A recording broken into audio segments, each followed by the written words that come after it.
지난 시간에 우리는 초대교회에 성령과 지혜가 충만하다고 알려진 7명의 집사들이 최초로 세워지는 모습을 함께 보았습니다. 7명의 집사들 모두 뽑았는데 그들 모두가 히브리파 유대인이 아니라 그리스파 유대인, 디아스포라였던 것을 함께 보았습니다. 이 전통파 유대인들이었던 그들이 해외에 살다가 들어오게 된 디아스포라 소수의 이 그리스파 유대인들을 집사들로 세웠던 것을 볼 수가 있습니다. 결국 그들은 자신들의 자리를 그들에게 내어주었고 이 섬기는 일들을 그들이 할 수 있도록 도와주었습니다. 그리고 12 사도들은 구제와 봉사에 대한 일들을 이들에게 맡기고 자신들은 기도와 말씀을 가르치는 일에 온 힘을 기울이겠다라고 말했습니다.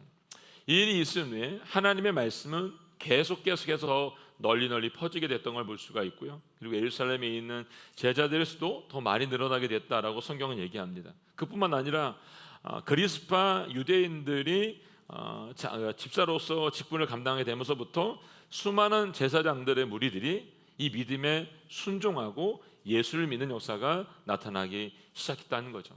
이렇게 구제와 봉사 일에 선택을 받았던 7명의 집사들 가운데 스테반이라고 하는 이 집사는 하나님의 은혜와 능력이 충만해 사람 가운데 큰 기사와 표적을 행하는 사람이었다라고 기록합니다. 스테반이 예수님의 부활을 증거하고 큰 기사와 표적을 행하는 것을 보고 못마땅하게 여기는 사람들이 있었다는 거죠. 그들은 예수 그리스도를 십자가에 못 박아 죽였던 유대인들이었습니다. 그들은 또다시 돈을 주고 거짓 증인을 사서 거짓 모함으로 스데반을 사내린 공안에 끌고 옵니다. 사내린 공회는 유대의 최고 의사 결정 기구이고 예수 그리스도 신성 모독죄로 죽이기로 결의했던 바로 그 법정이었습니다. 지금 이 법정에 예수님을 추궁했던 것과 같은 방법으로 스데반에게도 신성 모독죄를 씌워서 죽이려고 이곳에 끌고 온 거죠. 예수님도 베드로도 사도들도 유대인들의 모함으로 이 사내들인 공회에 섰었는데 또다시 스데반도 사내들인 공회에 서게 되었습니다. 오늘 저희가 사도행전 7장을 다 읽진 않았습니다. 읽으면 좋은데 너무 길죠? 읽진 않았지만 이 스데반의 번증과 설교로 구성된 이 본문은 유대 최고 지도자들 앞에서 전혀 주눅이 들지 않은 그런 모습으로 스데반이 변증하고 있는 것을 우리에게 보여주고 있습니다. 이 당시 재판의 관례에 따라서 피고인에게는 고소한 내용에 대해서 해명할 수 있는 기회가 있었습니다. 그래서 사내들의 공회의 대제사장이 스데반에게 이 기회를 준 거죠. 그리고 이 기회를 잡은 스데반은 그들이 무엇을 잘못 생각하고 있는지 그리고 무엇을 잘못했는지를 깊이 있게 들어가서 지적하고 질타하고 있는 걸 볼 수가 있습니다. 스데반이 전한 내용은 그들이 듣고 싶은 말을 한 게 아니고 여러분 그들이 꼭 들어야 될 말을 했던 것을 볼 수가 있습니다. 사랑하는 성도 여러분, 저와 여러분도 세상이 듣고 싶어하는 말을 하는 것이 아니라 세상이 꼭 들어야 될 이 말들을 전할 수 있기를 주님의 이름으로 축복합니다. 스데반은 자신이 믿고 있던 바를 아주 명쾌하게 변호했어요. 그는 이세 역사를 개간해서 알려주고 있고 그리고 그 안에 구약과 정확한 내용들이 대비해서 일치되고 있다라고 하는 것을 명확하게 그들에게 이해시켜주고 있는 걸 볼 수가 있습니다. 아브라함부터 다윗에 이르는 내용을 쓰고 있고 구약의 맥을 뚫어서 예수 그리스도가 어떤 분인지에 대해서 다시 한번 그들에게 전달해주고 있는 걸 볼 수가 있습니다. 우리가 다 읽지는 못하지만 7장 1절부터 15절까지의 스데반의 변장을 천천히 읽어보면 그가 정말 이들에게 무엇을 하고 있는지 무엇을 얘기하고 싶은지를 다시 한번 볼 수가 있기 때문에 여러분 꼭 한번 처음부터 끝까지 읽어보시면 좋을 것 같습니다. 이 스데반의 변론을 시작했을 때 자신의 이 동족들의 유대인들과 자신을 동일시했습니다. 처음에 시작할 때는 아브라함의 이야기 시작할 때는 그들과 자신을 동일한 위치에서 시작해서 설교의 말씀을 시작했습니다. 근데 마지막 뒷부분에 가게 되면 이 스데반은 자신의 동족들인 유대인들과 자신이 다르다고 하는 것을 분명하게 밝혀서 얘기해주고 있습니다. 한번 읽어볼까요? 48절부터 53절까지 말씀인데 뒷부분 이 부분 한번 읽어보도록 하겠습니다. 시작. 그러나 지극히 높으신 하나님께서는 사람이 지은 집에 계시지 않습니다. 이것은 예언자가 한 말과 같습니다. 주께서 말씀하시기를 하늘이 내 보좌이고 땅이 내 발판이다. 그런데 너희가 나를 위해 무슨 집을 짓겠느냐? 또 내가 쉴 만한 곳이 어디 있겠느냐? 이 모든 것을 다 내 손으로 만들지 않았느냐? 목이 곧고 마음과 귀가 꽉 막힌 사람들이여, 당신들도 여러분의 조상처럼 계속해서 성령을 거역하고 있습니다. 당신들의 조상이 핍박하지 않은 예언자가 있었습니까? 그들은 심지어 의인이 올 것을 예언한 사람들을 죽였고, 이제는 당신들도 그 의인을 배반하고 죽였습니다. 당신들은 천사들이 전해준 율법을 받았으면서도 그것을 지키지 않았습니다. 네, 아멘. 네.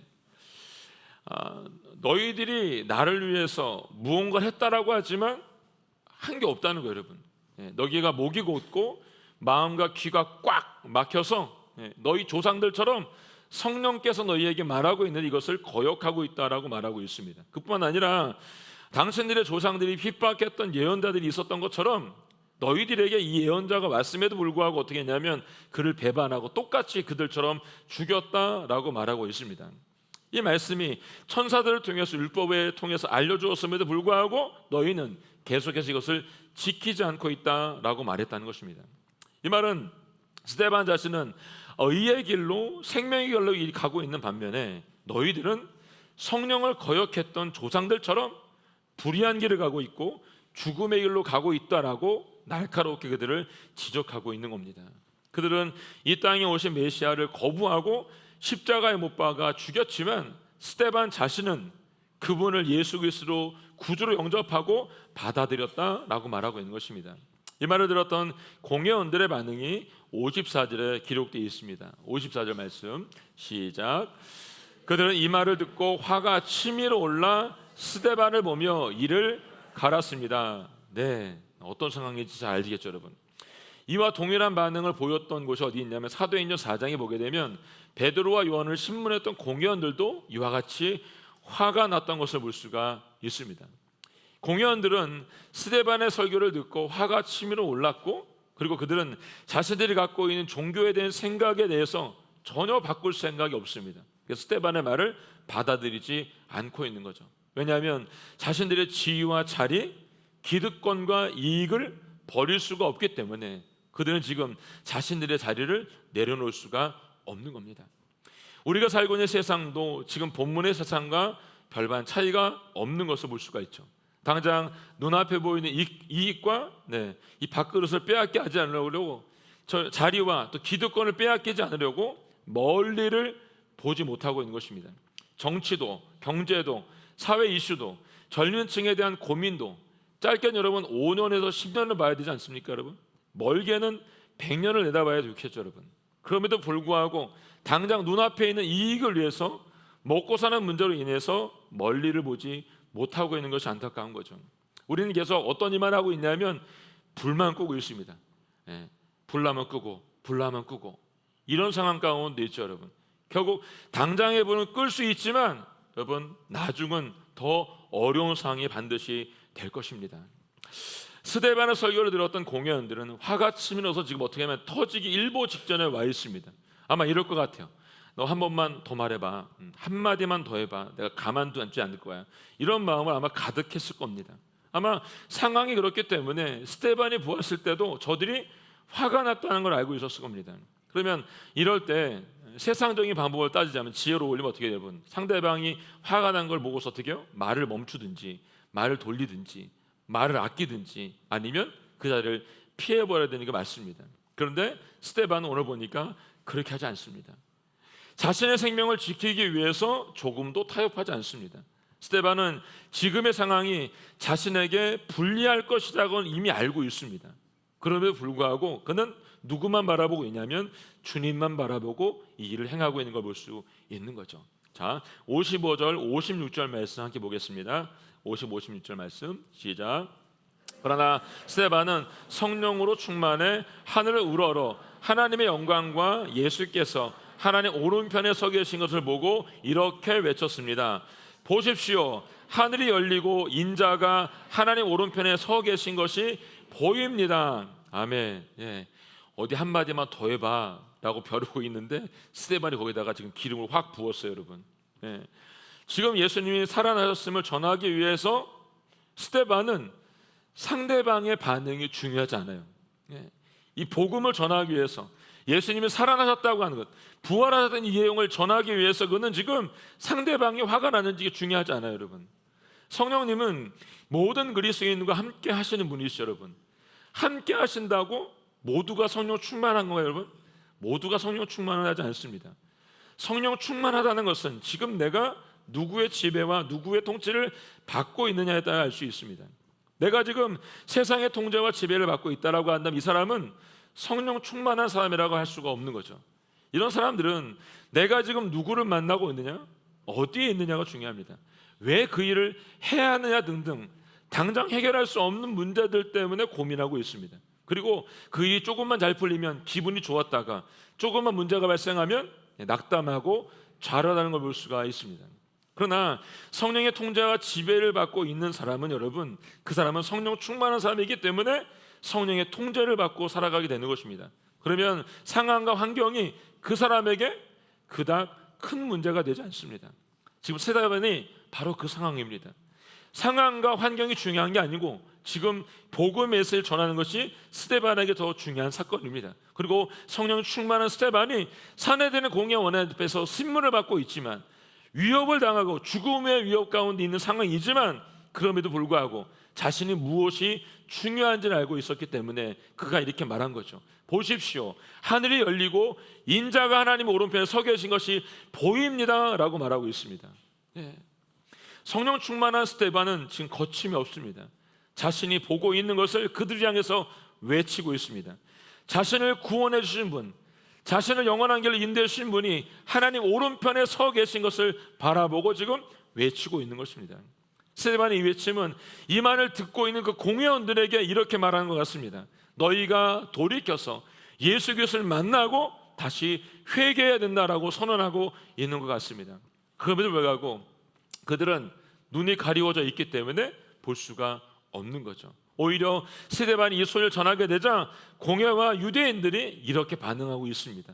57절로 58절 말씀 함께 읽겠습니다. 시작. 그러자 그들은 귀를 막고 목이 찢어져라 소리를 지르며 그를 향해 일제히 달려들어 그를 성 밖으로 끌어낸 후 돌을 던지기 시작했습니다.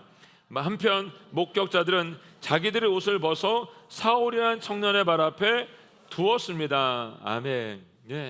스데반의 소리를 들은 그들이 어떻게 했습니까? 귀를 막고 목이 찢어져라 큰 소리를 질렀다라고 말하고 있습니다. 하나님의 말씀이 그들의 영혼을 파고 들어가게 되자 견딜 수가 없는 거죠. 소리를 꽥 지르고 귀를 막으면서 하지 말라고 외쳤겠죠, 여러분. 그리고 스데반을 향해서 일제히 달려들어서 어떻게 하냐면 성 밖으로 끌어내서 돌을 쳐서 그를 죽이려고 하고 있습니다. 지금 이들이 하는 행동, 이 모든 것들은 자세히 보면 불법입니다. 이들은 당시 로마법에 따른 법적 절차를 거쳐야 함에도 불구하고 감정정이 앞서서 이 문제를 해결하고 있습니다. 물론 구약의 레위기를 보면 하나님을 망령되이 일컫는 자를 진 밖에 내보내서 먼저 증인들로 하여금 돌을 치게끔 하였던 것이 기록되어 있습니다. 그러나 지금의 상황은 다분히 감정적이고 즉흥적인 걸 알 수가 있습니다. 또 이들이 스데반을 성 밖으로 끌고 나간 것은 죄인의 부정으로부터 예루살렘 성을 지킬 수 있다라고 믿었기 때문에 지금 스데반을 강제로 끌고 가서 돌로 치고 있는 것입니다. 지금까지 앞에서 말했던 스데반의 이야기를 보게 되면 누가 누구를 지켜야 되는 것이 맞습니까? 모르는 거지 이들이 지금요. 지금까지 이렇게 긴 설교의 내용을 통해서 그들에게 이야기했음에도 불구하고 그들은 지금 스데반의 얘기를 듣고 있지 않는 것입니다. 그래서 예수님을 예루살렘 성밖 골고다 언덕에서 못 박아 죽였던 것처럼 지금 스데반도 똑같이 동일하게 성 밖에 끌고 가서 돌로 쳐 죽이고 있는 것입니다. 율법에서 가이긴 미슈나에 보게 되면 유대인의 죄인들을 처형하는 돌로 쳐도 죽이는 기록이 있는데 거기 보면 먼저 죄인들을 3.5m 높이 되는 높은 곳에 사형 집행이 있는 곳에서 그를 밀어서 떨어뜨립니다. 그리고 그가 죽었는지 안 죽었는지 확인하고 난 다음에 살아있으면 그때 증인들이 와서 큰 돌을 던져서 그 위에 덮게 하는, 그게 이제 이들이 하고 있는 돌을 던지는 행위입니다. 유대인들의 관습에 의하면 죄인을 돌로 칠 때 누가 먼저 해야 되냐면 증인으로 섰던, 고발했던 사람들이 가장 먼저 돌을 들어 던지는 게 맞습니다. 오늘 그럼 여기에 보면 유대인들이 매수했던 거짓 증인들이 봐도 이 증인들이었던 것을 볼 수가 있죠. 이 거짓 증인들이 어떻게 하고 있습니까? 관습에 따라서 먼저 돌을 들어서 스데반을 향해서 이 돌을 던졌습니다. 그리고 자신들의 옷을 벗어서 누구에게 던졌냐면 사울이라고 하는 청년의 발 앞에 두었다라고 오늘 기록하고 있습니다. 결국 이들이 던진 돌 무더기를 맞아서 스데반은 피투성이가 되어서 처참하게 목숨을 잃게 되는 거죠. 저는 여기서 한 가지를 주목하기를 원하는데 그건 뭐냐면 증인들도 목격자들도 모두 자신들의 옷을 벗어서 사울이라는 청년의 발 앞에 두었다는 것입니다.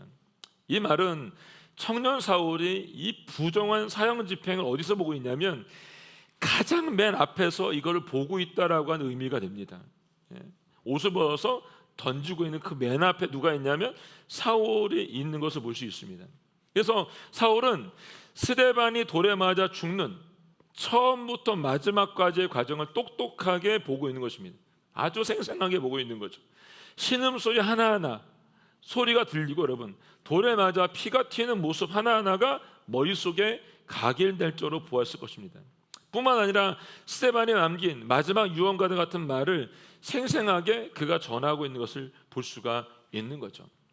이 글의 저자였던 누가가 이 말을 생생하게 전할 수 있었던 것은 바울이 전도하여서 누가가 로마의 법정, 로마의 감옥에까지 갔을 때도 그가 바울과 함께 있었던 것을 보할 수 있는데, 그래서 누가가 지금 이 말씀을 더 정확하게 기록하고 있는 걸 볼 수가 있습니다.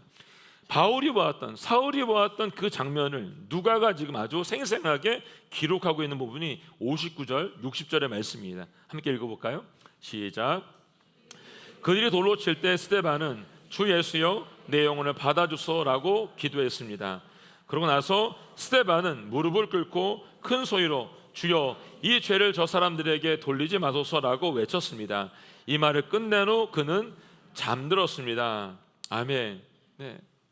사울이 똑똑히 보았던 그 광경, 그리고 자신이 직접 들었던 그 말을 누가가 지금 온전하게 옮겨서 얘기해주고 있습니다. 돌로 맞을 때 주 예수여 내 영혼을 받아주소서라고 고백하고 있고, 무릎을 꿇은 태도, 그리고 마지막 기도 가운데 주여 이 죄를 저들에게 돌리지 마세요 라고 외쳤던 그 외침이 바울에게 들렸고, 그리고 누가가 이거를 기록하고 있는 걸 볼 수가 있습니다. 사도행전 8장 1절 3반절을 보게 되면 이 일에 대해서 지금 사울이 어떻게 말하고 있는지를 누가가 기록하고 있습니다. 함께 볼까요? 시작. 사울은 스데반이 죽게 된 것을 당연하게 여겼습니다. 네. 그 당시 사울이 어떤 감정이었는지를 누가에게 잘 표현해 준 거죠. 나는 그때 스데반이 죽는 것이 당연하다라고 생각했다는 것입니다. 여러분, 왜냐하면 스데반은 사울이 볼 때에 율법과 성전을 모독한 사람이기 때문에 죽어 마땅한 사람이었다는 것이죠.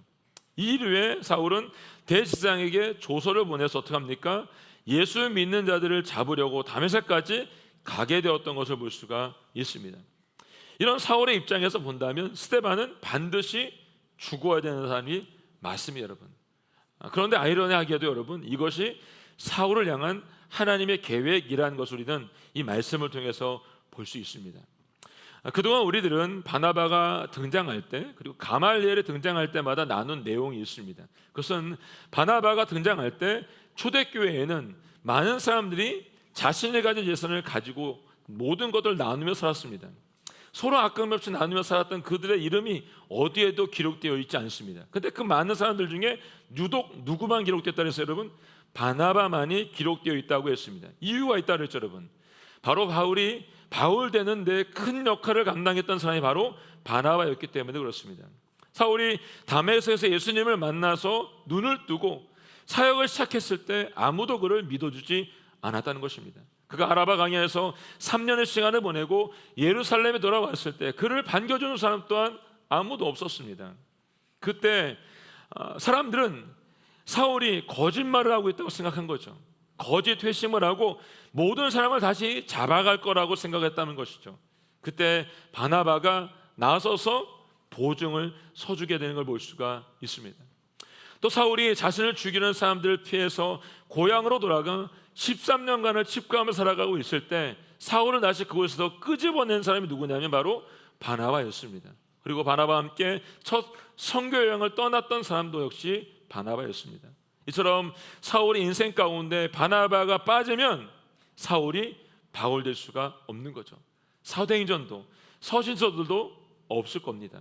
이런 의미에서 초대교회 당시 수많은 사람들이 하나님께 아낌없이 자신의 것들 다 드렸음에도 불구하고 이름이 기록되지 않는 이유, 오직 바나바의 이름만이 기록된 이유가 무엇인지 우리는 잘 알 수 있습니다.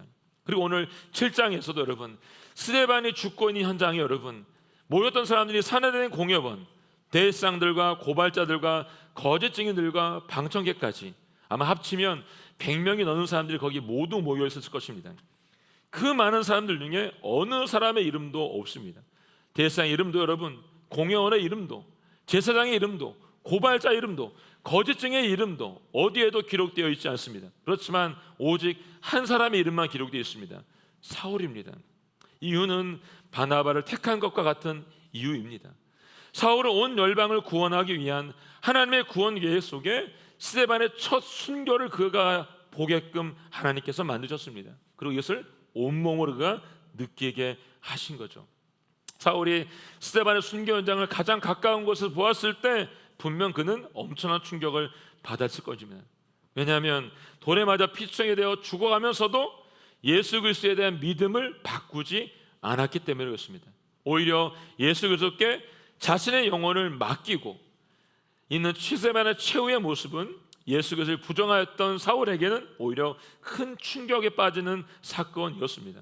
그래서 그가 다메섹 도상에서 예수님을 빛 가운데 만났을 때 주여 누구십니까? 라는 그의 질문에 예수님이 나는 네가 핍박하는 예수다라는 말을 듣고 아무 말도 할 수가 없었을 것입니다. 자신이 예수 믿는 사람을 죽이고 가두는데 앞장을 서면서까지 아니라라고 부정을 했지만 그것이 사실이 되었을 때 그는 아무 말을 할 수가 없는 거죠. 이처럼 스데반의 순교의 충격이 사울로 예수를 만날 수 있는 결정적인 역할을 해주고 있는 걸 볼 수가 있습니다. 하나님께서는 이 일을 통해서 선교의 문을 여시고 그리고 한 사람 한 사람을 준비시키고 있다고 하는 것을 우리는 사도행전을 통해서 우리 가운데 알려주고 있는 걸 볼 수가 있습니다. 초대교회가 시작하면서 하나님 바나바를 부르셨습니다. 7 집사 중에 스데반을 부르셨습니다. 그리고 그들과 정반대편에 서 있는 사울을 택하셔서 그로 하여금 세계 선교의 맨 앞에 서게 되는 그런 역할을 감당하게 하셨습니다. 이제 스데반의 순교는 사울을 부르시기 위함이기도 하지만 온 열방에 복음을 전하게 하시려는 하나님의 섭리라고 하는 것을 우리가 또한 볼 수가 있는 거죠. 1절 하반절 말씀 함께 보겠습니다. 1절 하반절 말씀 시작.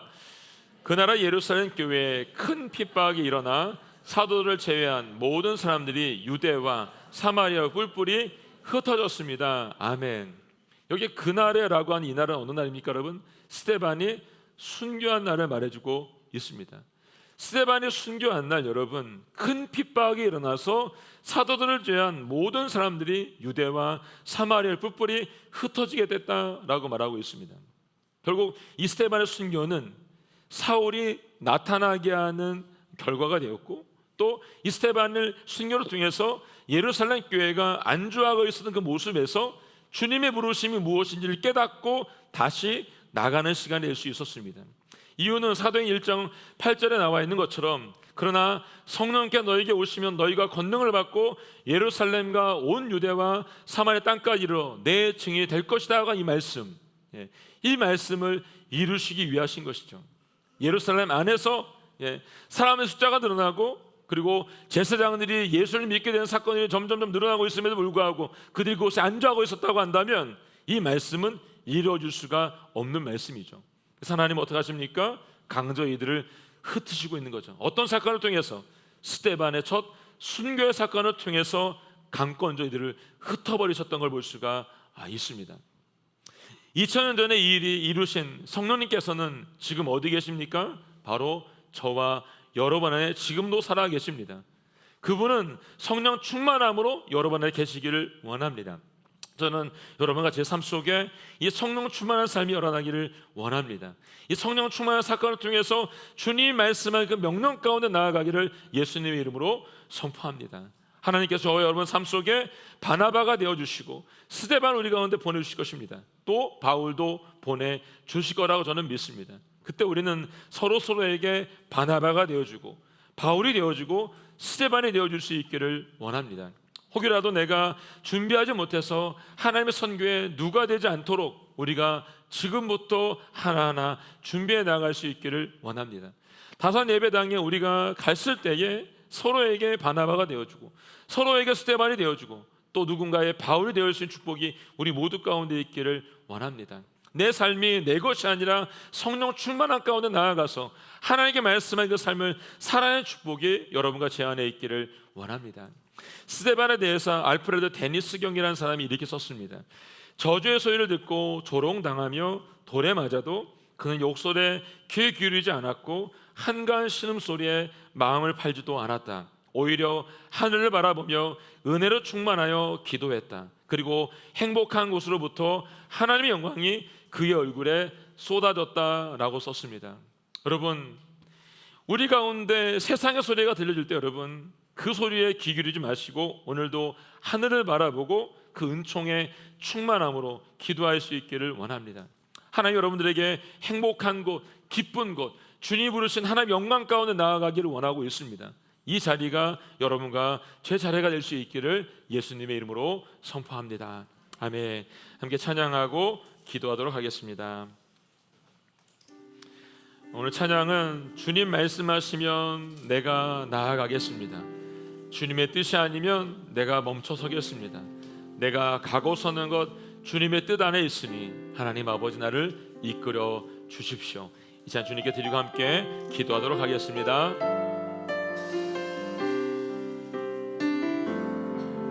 주님 말씀하시면 내가 나가리라. 주님 뜻이 아니면 내가 멈춰서리라. 나의 가고 서는 것 주님 뜻에 있으니 오 주님 나를 이끌소서. 주님 말씀하시면 주님 말씀하시면 내가 나가리다. 주님 뜻이 아니면 내가 멈춰서리다. 나의 가고 서는 것 주님 뜻에 있으니 오 주님 나를 이끌 뜻하신 그곳에 뜻하신 그곳에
하나님 아버지, 우리의 삶이 스테반같이 또 바나바 같이 바울과 같이 이 글을 쓰고 있는 누가와 같이 오직 주님만을 바라볼 수 있도록 도와주시기를 원합니다. 성령 안에 거할 수 있도록 도와주시고 주의 말씀 가운데 거할 수 있도록 도와주시고 주님의 뜻 안에 거할 수 있도록 도와주시기를 원합니다. 아버지, 이스라엘이 구름기둥과 불기둥을 바라보면서 서면 서고 가면 갔던 것처럼 아버지 하나님, 우리 인생 가운데 불기둥과 구름기둥 되시는 주님을 바라볼 수 있도록 도와주시고 주님 말씀하시면 나아가게 하시고 주님이 선하시면 선한 은혜가 우리 모두 가운데 있도록 도와주시기를 원합니다. 아버지 하나님, 이 사도행전의 말씀이 오늘 우리 삶 가운데 깊이 우리날 수 있도록 도와주시고 우리 또한 이 한 주간 동안 이 사도행전의 말씀을 살아낸 역사가 우리 가운데 있도록 도와주시옵소서. 주님을 찾을 수 있도록 도와주시고 주님을 만날 수 있도록 도와주시고 주님의 뜻 안에 축복이 우리 모든 삶 가운데 가정 가운데 일어나게 하여 주시옵소서. 주여 아버지 고백하며 기도하며 나아가겠습니다. 주여, 하나님 아버지, 우리의 삶 가운데 오직 주님의 뜻만 이루어지게 하여 주시옵소서. 주님 나를 이끌어 주시옵소서. 내 연약한 영혼 가운데 하나님 아버지 일하여 주시기를 원합니다. 주님의 뜻을 알 수 있도록 도와주시고 주님의 뜻 나아갈 수 있도록 도와주시기를 원합니다. 스데반의 첫 순교를 위해 아버지 하나님, 열방과 세계 가운데 복음을 심겨주고 지금 여기까지 몸이 10년이었음을 알고 믿습니다. 아버지 하나님, 저희 또한 이와 같이 주의 말씀을 순종할 수 있도록 도와주시고 주님이 가라 명령하시며 가게 하시고 우리에게 기도할 수 있도록 도와주시옵고 주님이 이야기의 말씀 가운데 순종하는 역사가 우리 모두 가운데 있도록 도와주시기를 원합니다. 오직 주님의 언도를 받을 수 있도록 도와주시옵고 주님의 능력을 받을 수 있도록 도와주셔서 예루살렘과 온 유대와 사마리아가 이루 주님의 능력의 삶을 살 수 있도록 아버지 붙잡아 주시고 인도하여 주시기를 원합니다. 어떠한 어려움과 어떠한 소롱과 환경이 없다 할지라도 시험을 바라보는 것이 아니라 주님이 내 안에 계시고 하는 역사가 우리 모두 상담할 수 있도록 아버지 도와주시고 인도하여 주시옵소서. 이대로 감사합니다. 하나님 감사합니다. 오늘 우리 가운데 다시 한번 도전해 주시고 다시 한번 말씀해 주시니 감사합니다. 스데반의 순교로 인하여서 열방과 세계 가운데 복음이 선포되게 하시고 지금 이곳에 이 복음이 선포될 수 있도록 도와주시니 감사합니다. 아버지 하나님, 저희도 아버지 복음을 따라 나아가게 하여 주시옵소서. 예루살렘과 온 유대와 사마리아 땅까지 나아간 은혜가, 증인의 삶의 은혜가 우리 모두 가운데 있게 하여 주시옵소서. 주님이 말씀하시면 주님의 뜻이라며 하면 우리가 그 말씀 앞에 순종하며 그 걸음을 걸어낼 수 있도록 도우시고 인도하여 주시옵소서. 아버지 하나님, 주님의 사랑하는 사람들 오늘도 주님 앞에 고백하여 싸우니 이 고백 가운데 들어주시고 주님의 길로 갈 수 있도록 가정을 축복하시고 삶을 축복하시고 저들의 모든 사업장과 일터를 축복하여 주시옵소서. 그래서 마침내 우리가 사도행전 29장을 써나갈 수 있도록 하늘의 축복으로 인도하여 주시옵소서. 감사와 찬양을 주님께 드리며 예수님으로 축복하며 기도하였습니다. 아멘.